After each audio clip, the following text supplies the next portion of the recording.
Bonjour, Thomas Eke de la société ControlUp. Je suis avant-vente pour ControlUp, donc pour présenter le produit de la société. Donc très rapidement, ça c'est la console, mais on va revenir dessus juste après. Hop, je bascule. La solution est disponible en deux modes, soit en mode SaaS, donc qu'on appelle Hybrid Cloud parce qu'il y a quand même deux composants nécessaires sur votre environnement et le reste bien évidemment dans le cloud. On va retrouver la console temps réel que je vous montrerai juste après dans le cadre d'une démo. Le rôle de moniteur qui va être là pour la supervision 24/24, 7/7. Et ensuite, tout se passe au niveau du cloud. Et si je descends, hop, si je descends un tout petit peu, et ensuite on va retrouver tout votre environnement. Donc on va retrouver toute la partie EUC, donc où on retrouvera notamment la brique Horizon, que l'on interroge via les API. Donc on n'installe absolument rien pour pouvoir collecter les métriques de cet environnement-là. On va retrouver ensuite les machines sur lesquelles on installe un agent. Par contre, les machines Windows, on installe un agent pour pouvoir collecter toutes les métriques de la machine. On va retrouver toute la partie virtualisation, donc notamment la partie vSphere. Toujours pareil, on interroge via les API de l'éditeur, donc sans agent à installer sur cette partie-là. On va être capable après de s'installer sur d'autres machines, donc toujours pareil, des machines Windows ou interroger des machines Linux, des serveurs web, des serveurs SQL, des serveurs applicatifs, ce que l'on souhaite monitorer dans le cadre de la solution. On va retrouver aussi la partie Citrix Gateway ou UAG, et on les interroge également via les API. Et on peut effectivement utiliser la solution pour monitorer des machines physiques. Comme on dispose de l'agent, ou si c'est du Linux, on l'interroge via le SSH. On peut pouvoir monitorer l'ensemble de votre infrastructure. Donc ça, c'est la solution en mode hybride cloud, et bien évidemment disponible également en 100% on-premise, où cette fois-ci on installe tout notre back-end dans vos data centers. On va retrouver un premier serveur qu'on appelle le application server, qui va être vraiment le cœur de la solution, qui va stocker toute la configuration du produit et qui permettra ensuite aux différentes consoles de pouvoir interroger votre environnement. On va retrouver les mêmes rôles, toujours, la console temps réel, le rôle monitor pour la supervision 24/24, 7/7, une console web qui est la partie solve, et une partie insight, mais on verra ça dans le cadre de la démo. Et bien évidemment, on couvre exactement le même périmètre sur votre infrastructure. Et donc je vous propose, au plus simple, c'est de basculer sur la console. Alors je vais prendre d'abord la console historique, puisqu'elle permet plus de choses pour le moment. On est en train de migrer d'une console lourde, donc un exécutable à lancer sur votre environnement pour avoir la vue. Et on est en train de migrer au fur et à mesure sur une console qui est 100% web. Je vais vous présenter rapidement les deux dans le cadre de cette démo. Et donc on retrouve, comme je le disais, tout votre environnement. Donc sur la partie gauche, on va retrouver toute la partie hyperviseur. Donc comme vu dans le slide précédent, on couvre tous les éditeurs, et notamment vSphere bien évidemment. On va retrouver la partie End-User Computing, donc la partie Horizon pour ce qui nous intéresse aujourd'hui. Et ensuite, toute une arborescence qui va refléter vos différentes machines. Alors je vais l'étendre un petit peu. Typiquement pour toute la partie Horizon, on va retrouver les desktop pools et toutes les machines qui peuvent être associées à ces desktop pools à ce niveau-là, et on est connecté dessus. Et ensuite, on agrège tous les métriques collectées auprès de votre infrastructure pour avoir une vue condensée sur cette seule vue-là centrale. Et ensuite, ça va vous permettre d'avoir la vue déjà sur ce qui se passe sur votre environnement, de troubleshooter et de remédier. Donc, je vous propose quelques petits cas d'usage classiques que l'on rencontre assez fréquemment pour vous expliquer comment on utilise la console ensuite pour pouvoir faire effectivement ce troubleshooting. Donc, on s'aperçoit qu'on a un stress level. Donc, quel est ce stress level? C'est en fait un calcul qui est fait en fonction des différentes métriques que l'on collecte, donc la consommation CPU, mémoire, disque et réseau. Et on verra avec un poids pour chacun de ces métriques que l'on peut personnaliser, calculer du coup un niveau de stress de la machine. Donc là, on s'aperçoit qu'on a un hyperviseur ESX2 qui a un niveau critique. On double-clique tout simplement sur ce niveau de stress et on va faire un focus sur cette machine et ramener sur le côté gauche tous les métriques qui sont justement ont dépassé un niveau de seuil qu'on considère comme critique. Donc on voit qu'effectivement ça semble tourner autour de la consommation disque. On va faire ce qu'on appelle un drill down, donc aller de plus en plus loin dans le diagnostic pour vraiment mettre le doigt sur ce qui est en train de poser un problème sur votre environnement. On double-clique sur l'un des métriques, n'importe lequel. On voit qu'on fait toujours ce focus sur notre OSX. Et on s'aperçoit qu'on a 32 machines actuellement hébergées sur cet hyperviseur, avec le nom des machines qui sont là et une vue pour chacune des machines. Comme vous pouvez le voir, on a un ascenseur, on collecte tout un tas de métriques. Et ça, c'est une vue par défaut. On a davantage de métriques que ça, que l'on peut afficher ensuite, suivant les différentes vues que l'on peut sélectionner. Pardon.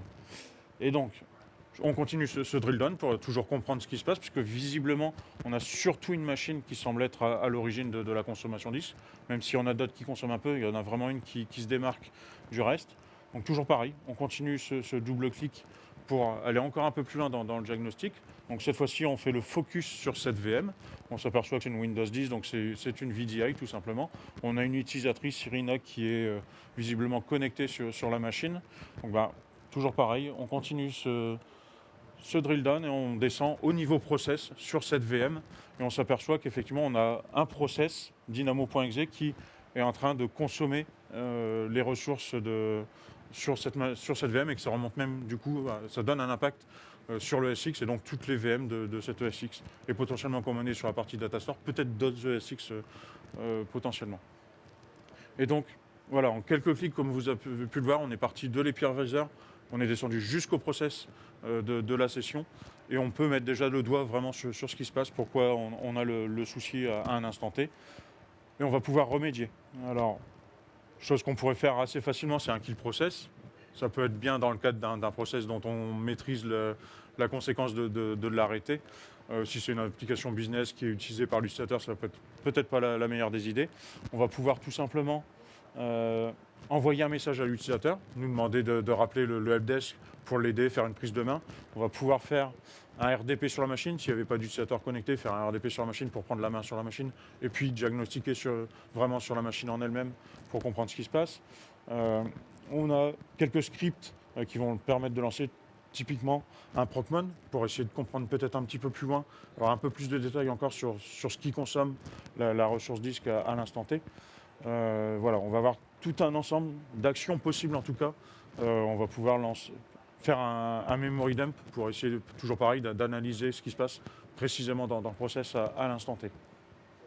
Donc voilà, comme vous avez pu le voir, en quelques secondes, on va d'une vue très générale à une vue très précise d'un problème qui se présente sur votre environnement.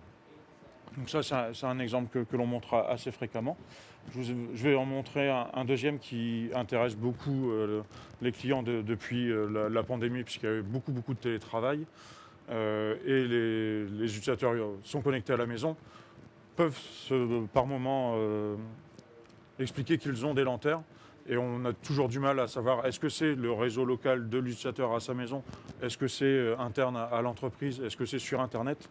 Donc, dans ces cas-là, on a un outil qu'on appelle le Remote DX, qui est un plugin à installer sur le poste de l'utilisateur, qui va permettre de collecter en plus des informations sur le poste de l'utilisateur et les présenter. Donc là, je vais le faire par le biais de la console Solve, sachant que, comme je disais, c'est la console temps réel. On rafraîchit les métriques tous les 3-4 secondes. Donc c'est du vrai temps réel, on a vraiment de l'information, ce n'est pas de la moyenne que l'on fait, c'est une information vraiment instantanée. Donc, première vue de cette nouvelle console Solve, c'est de présenter des dashboards. Mais si vous voulez aller plus en détail, vous pourrez venir me voir sur le stand et puis on pourra détailler tout ça. Dans le cadre de la demi-heure, ça sera un petit peu juste. Et donc je vais, comme je vous le disais, aller dans la partie troubleshooting. Et donc on retrouve, hop, je vais l'étendre sur le côté, on retrouve la même arborescence que tout à l'heure, toujours pareil avec la partie hyperviseur, la partie end-user computing et toutes vos machines. Et en plus, une vue aussi en mode ruban pour vraiment focaliser sur l'élément qui vous intéresse. Donc on va retrouver la partie hyperviseur, les machines, process, les sessions utilisateurs, une vue sur la partie end-user aussi. Hop, on réduit ça. Donc là, ce qui m'intéresse, comme je le disais, c'est un utilisateur qui appelle, qui a des lenteurs pour utiliser son bureau publié, son application publiée, selon ce que vous faites. On va pouvoir du coup aller voir sur la vue utilisateur. Et je vais prendre un utilisateur, hop. Ouais, voilà, si le petit icône se met là. Alors, Denis il est là. Hop, voilà. Et donc on va voir, comme je l'expliquais, le petit composant, le petit plugin qu'on a installé sur le poste utilisateur va nous envoyer un ensemble d'informations. On va pouvoir voir qu'effectivement sa latence entre son poste et sa box internet ou son routeur en tout cas, même si il était dans vos locaux, ça peut être l'équipement réseau qui est au sein de vos bâtiments. Et on voit que là, la latence est de 0 millisecondes. Donc s'il avait manifesté des lenteurs, visiblement ça ne se positionne pas à ce niveau-là.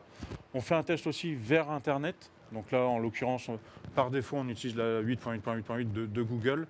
On ne peut pas le paramétrer pour le moment, ça viendra dans les prochaines versions de pouvoir sélectionner ses propres IP si on le souhaite. On voit que là, pareil, la connexion est plutôt bonne. Et de bout en bout, entre le poste utilisateur et la machine qui héberge la session de l'utilisateur, on a la latence totale. Et donc là, on voit que pour cet utilisateur, là, globalement, sa session a un bon niveau de connexion réseau. Mais ça permettrait de détecter si c'était donc en local, si ça vient d'Internet ou sur le chemin qui va jusque dans vos data centers, là où vous avez vos serveurs qui hébergent les sessions. On retrouve aussi tout un tas d'informations de connectique, quel type de carte réseau c'est, la connexion. On va retrouver une chose aussi intéressante qui est le pourcentage de paquets perdus. Donc pareil, qui a une incidence aussi forcément sur la qualité de la session de l'utilisateur. Alors là, je pense que le collègue est connecté en Ethernet, puisqu'on aurait sinon en Wi-Fi, en plus la force du signal Wi-Fi. Donc toujours pareil, si l'utilisateur est un peu loin de sa box, toujours chez lui, ça permet aussi de mettre le doigt sur ce type de problème. Donc on retrouve ces informations dans la console que je vous ai présentée précédemment, pas sous cette forme graphique, ça va être sur les mêmes... Hop, si je reviens... Je retrouve ma souris. On va retrouver sous cette forme-là avec les barres, ce que je peux vous présenter rapidement aussi. Que ce soit la console Solve ou la console historique, la console en exécutable, on retrouve vraiment les mêmes niveaux d'information. Comme c'est un environnement de démo, on n'a pas énormément d'utilisateurs connectés, donc c'est pour ça qu'il y a beaucoup de choses sans information, mais on retrouve le même utilisateur qui est là. Et donc, comme je disais, les mêmes informations. Je suis peut-être un petit peu loin. Voilà. On va retrouver la latence LAN, donc en local pour l'utilisateur, la latence totale, donc jusqu'au serveur qui héberge la publication, la latence Internet et tout un tas d'informations, son adresse IP publique, etc., etc. Et comme vous pouvez le voir, là j'ai un autre collègue qui est connecté, lui en Wi-Fi, on voit bien qu'il est à 90% de sa force de Wi-Fi signal. Et donc, si celle-ci était vraiment plus basse, ça pourrait expliquer des ralentissements dans son ouverture pas son ouverture, dans l'utilisation de sa session. Voilà, assez rapidement un tour d'horizon des consoles temps réel. Donc, comme je disais, on agrège vraiment une vue complète de la partie hyperviseur jusque les process des VM. Et comme vous pouvez le voir aussi, même depuis le device de l'utilisateur. Donc ça, c'est une console temps réel qui permet donc d'interagir avec votre environnement en temps réel, de dépanner en temps réel comme j'ai pu vous le montrer rapidement sur un process en particulier, mais on peut faire de la prise de main sur une session utilisateur pour l'accompagner et l'aider pour résoudre le souci qu'il rencontre. On peut aussi mettre en place de l'automatisation, puisque là, ça veut dire qu'on a forcément une personne au helpdesk ou un administrateur qui va accompagner un utilisateur, qui va dépanner un ESX ou quelque chose comme ça. On peut mettre en place de l'automatisation. Donc ça va être quelques exemples que l'on rencontre aussi fréquemment.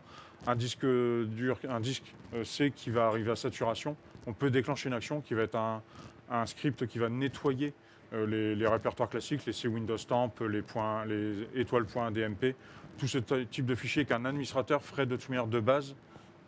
Cette fois-ci, ça va être lancé automatiquement par la console. On peut en plus lancer une alerte, envoyer un mail, ouvrir un ticket dans un ServiceNow par exemple, pour alerter en plus les équipes, pour pas que tout soit transparent, qu'il y ait quand même une trace de l'activité. Et tout ça se fait par le biais de ce qu'on appelle les triggers. Donc on va déclencher une action en fonction de différents éléments qui vont se déclencher. Un utilisateur qui se connecte, qui se déconnecte, une machine qui devient inaccessible. Je peux vous le montrer rapidement.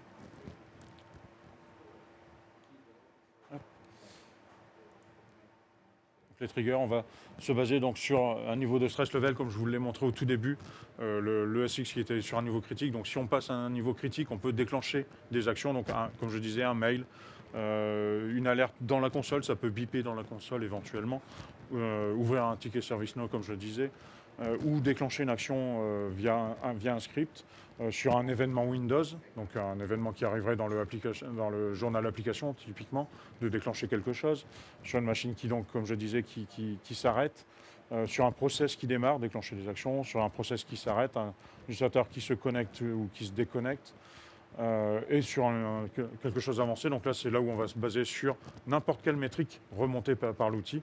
Donc la consommation de CPU, de RAM, de disque, consommation réseau, de la latence réseau, etc. Et là, on peut déclencher n'importe quelle action, comme je le disais. Et dans ces actions, on a la possibilité d'exécuter des scripts. Et donc le produit est fourni avec un peu plus de 300 scripts par défaut. Mais vous pouvez incorporer tous les scripts que vous souhaitez. Les langages acceptés sont du .bat, du VBS et du PowerShell. Donc après, vous pouvez les incorporer puis les utiliser via la console pour vraiment tout centraliser dans un seul point et éviter d'avoir des choses un petit peu partout. Et donc, comme je disais, la communauté fournit un ensemble de scripts. Un qui est très très utilisé, c'est le Analyze Logon Duration, qui va être un script qui va analyser justement toute la phase de connexion d'un utilisateur pour vraiment découper toute la partie. Donc on va retrouver toute la partie GPO de l'ouverture de session et savoir si c'est la partie GPO qui a ralenti l'ouverture de session. On va être capable de mettre le doigt sur quelle GPO a effectivement été un petit peu lente à s'exécuter. Et en plus, quelle partie de la GPO, donc est-ce que c'est la partie drive mapping par exemple, est-ce que c'est un logon script, etc. On va avoir ce niveau de détail dans le script et dans le retour du script qui va permettre d'analyser plus finement les lenteurs d'ouverture de session. Et après, on peut en discuter par la suite, mais voilà, on a, comme je disais, un peu plus de 300 scripts livrés par la communauté pour aider à aller un peu plus loin dans le diagnostic de l'environnement et de ce qui se passe et des problèmes que vous pouvez rencontrer. Donc, comme je disais, tout ça, c'est la partie temps réel. Mais on a aussi une deuxième console qui s'appelle la console Insight, qui va être là pour, par contre, toute la partie historique. Puisqu'un utilisateur, des fois, se plaint plutôt après coup. Il va dire que hier, j'ai eu un problème d'ouverture de session, ou la semaine dernière, j'ai eu tel ou tel phénomène. Donc, cette fois-ci, on dispose de la console Insight.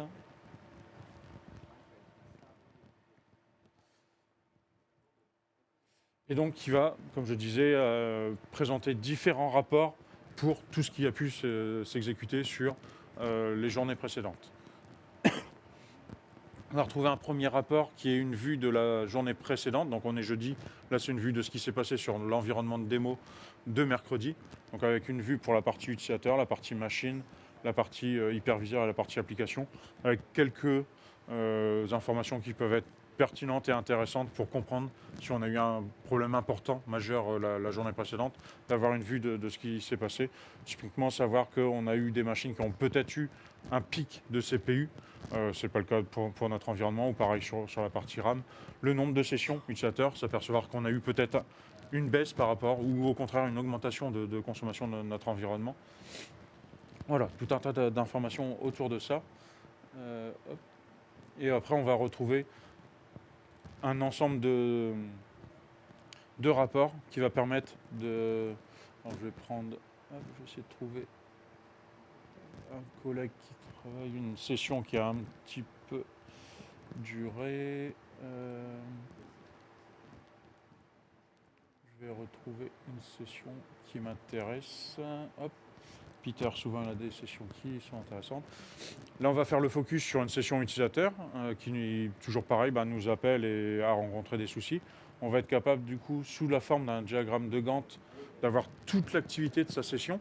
Donc, on voit qu'il a fait une ouverture de session le 3 décembre à 9h03.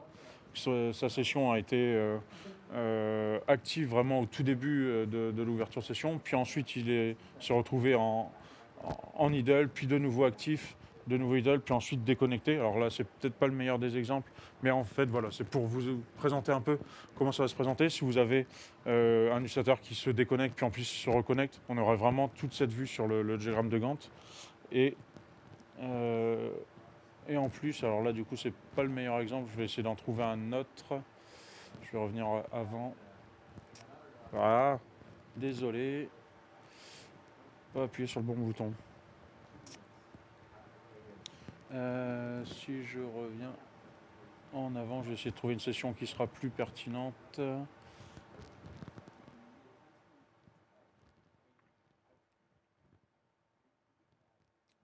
Voilà, on va retrouver donc une session qui effectivement est active, inactive, puis active, inactive, etc.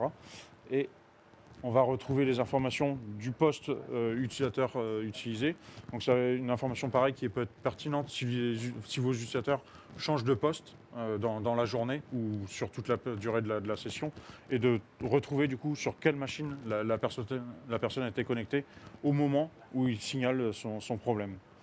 Et on va retrouver ensuite l'ensemble des process qui ont été lancés dans sa session. Donc on retrouve au début forcément tous les process qui se lancent à une ouverture de session. Puis ensuite, on va retrouver quels sont les process que l'utilisateur a lancés. Hop, je vais essayer de trouver des exemples.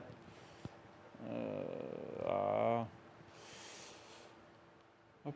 Et là, je ne vais pas avoir de choses intéressantes. Je vais essayer sur la session de Peter.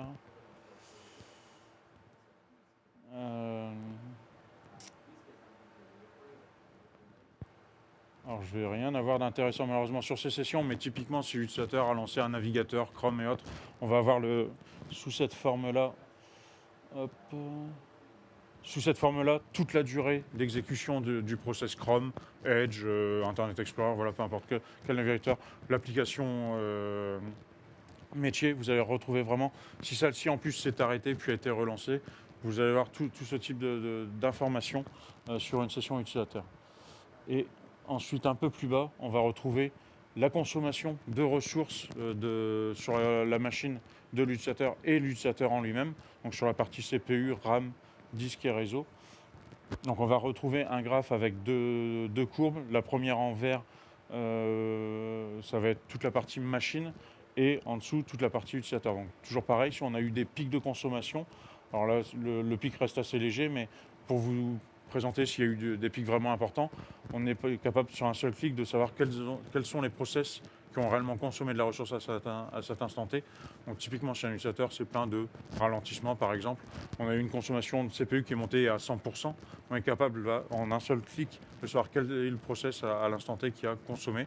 Donc, mettre le doigt tout de suite, c'est l'antivirus. Si c'est l'application elle-même qui a été consommatrice de ressources, et expliquer du coup à l'utilisateur pourquoi et aider au diagnostic pour aller un petit peu plus loin.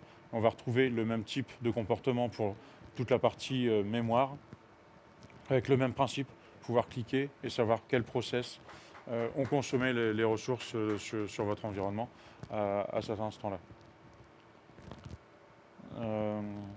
Et comme je disais, on retrouve la même partie pour la partie disque et la partie réseau. Alors là, comme je suis sur des sessions malheureusement qui n'ont pas duré dans le temps, c'est pas très pertinent, mais on va voir la bande passante disponible. Toujours pareil, si la personne s'est plainte de ralentissement, on peut peut-être constater effectivement une baisse de la bande passante disponible et expliquer pourquoi un utilisateur a constaté des ralentissements. Donc après on retrouve, donc là c'est sur une vue utilisateur, mais on retrouve la même chose sur la partie machine, sur la partie hyperviseur. Tout ce type de graphique pour aider dans le cadre de vos diagnostics, pour comprendre ce qui a pu se passer sur votre environnement. Et un dernier point avant d'arriver au terme de la présentation, je reviens sur la console Solve. Hop.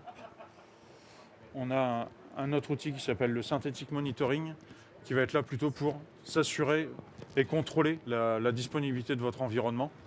Donc il va, dans le cadre d'environnement EUC, il va ouvrir une session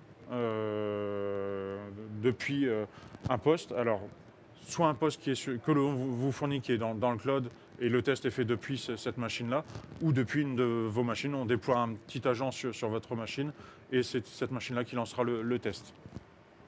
Donc tout simplement, là, on simule l'ouverture d'une session comme un utilisateur. En l'occurrence, c'est une application publiée, là c'est un calque, tout simplement le calque de Windows.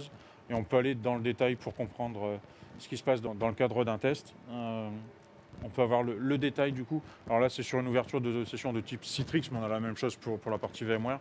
On va avoir le découpage de de toute la partie ouverture de session du début, donc de la partie authentification de l'utilisateur. On va avoir la partie énumération des ressources, le téléchargement du fichier qui va permettre la connexion qui s'établit réellement vers la session qui s'initialise et la session qui est réellement prête. Et on voit qu'au total, le test a duré 13 secondes.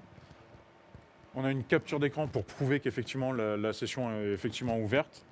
Et ça vous permet, en plus d'avoir des statistiques et de prouver en plus soit au management ou aux équipes que la solution est effectivement disponible, que les SLA que vous avez signés sont bien respectés. Puisqu'après on peut lancer un test toutes les 5 minutes, toutes les 15 minutes, toutes les 30 minutes, toutes les heures, selon votre besoin. Et ça permet de simuler une ouverture de session de bout en bout et d'être alerté, évidemment, s'il y a eu un échec, d'être alerté par mail ou d'ouvrir un ticket via ServiceNow par exemple, pour alerter toutes les équipes et puis diagnostiquer tout de suite avant que ce soit l'utilisateur qui se plaigne de problèmes sur l'ouverture de session. Donc ça c'est pour la partie test d'une ouverture de session. On a quelques tests classiques réseau. On va être en capacité de lancer des pings, des get HTTP, donc s'assurer qu'une page web est effectivement disponible. On va retrouver un trace-route et on a dû me supprimer. Il y a des tests aussi qu'on peut faire, s'assurer d'une résolution DNS, que l'adresse IP résolue par le DNS n'a pas été modifiée et est bien correcte par ce que l'on attend. Et toujours pareil avec un test tout à une fréquence que vous souhaitez, 5, 15, 30 ou 60 minutes. Et d'être alerté en cas de perturbation sur ces éléments.